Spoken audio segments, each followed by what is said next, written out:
A significant political event is set to unfold on the 15th of April, with a vote of no confidence to be brought against the current government led by Prime Minister James Marape. This motion is being closely watched across Papua New Guinea as it reflects growing dissatisfaction among some political leaders and citizens regarding the leadership and direction of the country. East Sepik Governor Allan and former Prime Minister Peter O'Neill have emerged as two of the most vocal critics, raising serious concerns about the performance and priorities of the Marape administration. Both leaders argue that the current government has failed to deliver on its promises of economic stability, improved service delivery, and job creation for ordinary Papua New Guineans. Governor Allan has highlighted issues such as mismanagement of public funds, lack of transparency, and the weakening of key institutions that are supposed to safeguard the country's democracy. He has urged fellow members of parliament to prioritize the interests of the people and to hold the government accountable for its actions. Former Prime Minister Peter O'Neill, who has been consistently critical of Marape's leadership, has echoed similar sentiments. He pointed to the declining economy, growing unemployment, and what he describes as a lack of decisive leadership in key areas such as healthcare, education, and infrastructure development. O'Neill has called on the parliament to carefully consider the vote of no confidence as an opportunity to restore effective governance. The upcoming vote is expected to generate intense debate among MPs and could potentially lead to a change in leadership, depending on how members of the government and opposition align themselves.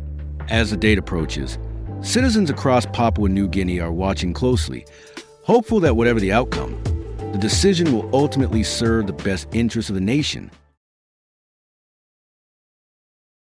The former Prime Minister and member for Yalabu Pangia during a press conference today said both social and economic indicators are showing that the government is not performing. Shows that our country is not performing well, not only in the region but globally. We have a very declining education standards. Our health services are almost non-existent. It is a poor delivery service to many of our communities and of course towns and cities throughout the country.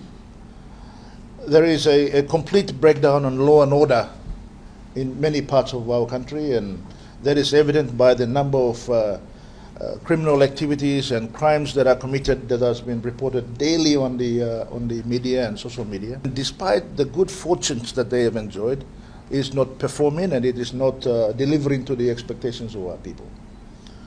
Now, it's not only social indicators, it's also economic indicators. He further added on the budget that has been passed every year. O'Neill further said what everybody wants is a change, and it can be one from Pangu Party. This Pangu Party itself, we are happy for them to make a change internally. There are many good leaders in there, but they must stand up and make a stand for the country. Adding on to that, the provincial member for Sepik, Allan, had this to say. The Pangu reputation and the Pangu brand. It started off really well. There were so many really good promises, and I think all of us, including myself, we were hopeful that those promises would be fulfilled. But I think when you make one promise and then there's a promise, current again, and you go add narbla promise and narbla promise. And I think the expectations of Papua New Guineans have gotten to a point where they were expecting some of them to be fulfilled. Whilst noting what the country is going through, Governor Bed questioned the members who are still supporting the current regime.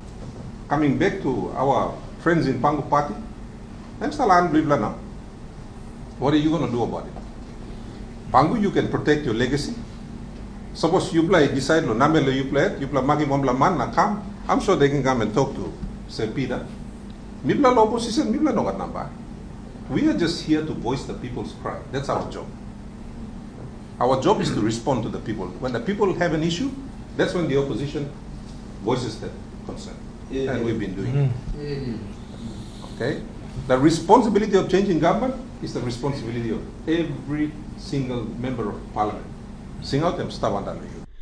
Thanks for watching. Don't forget to subscribe to our channel to stay updated. And comment your thoughts in the comment section. And don't forget to leave a like.